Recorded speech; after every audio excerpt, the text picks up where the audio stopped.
നിറത്തിന്റെ പേരിൽ ഭർത്താവിന്റെ അധിക്ഷേപത്തെ തുടർന്ന് കൊണ്ടോട്ടി സ്വദേശിയായ 19-കാരി ആത്മഹത്യ ചെയ്യാനിടയായ സംഭവത്തിൽ സംസ്ഥാന യുവജന കമ്മീഷൻ സ്വമേധയാ കേസെടുത്തു.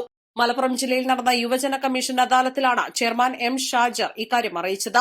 സ്ത്രീത്വത്തിനെതിരായ എല്ലാ അതിക്രമങ്ങളിലും കമ്മീഷൻ കർശന നടപടി സ്വീകരിക്കുമെന്നും ഈ വിഷയത്തിൽ ജില്ലാ പോലീസ് മേധാവിയോട് റിപ്പോർട്ട് ആവശ്യപ്പെട്ടിട്ടുണ്ടെന്നും അദ്ദേഹം പറഞ്ഞു.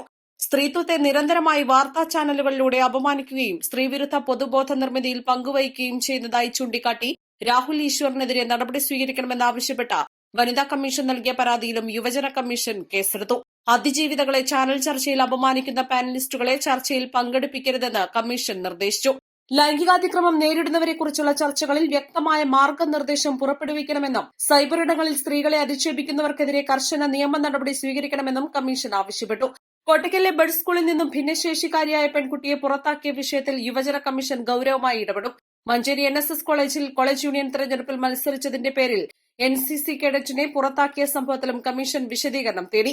കളക്ടറേറ്റ് കോൺഫറൻസ് ഹാളിൽ നടന്ന ജില്ലാതല അദാലത്തിൽ 33 പരാതികളാണ് ലഭിച്ചത്. 16 പരാതികൾ തീർപ്പാക്കി.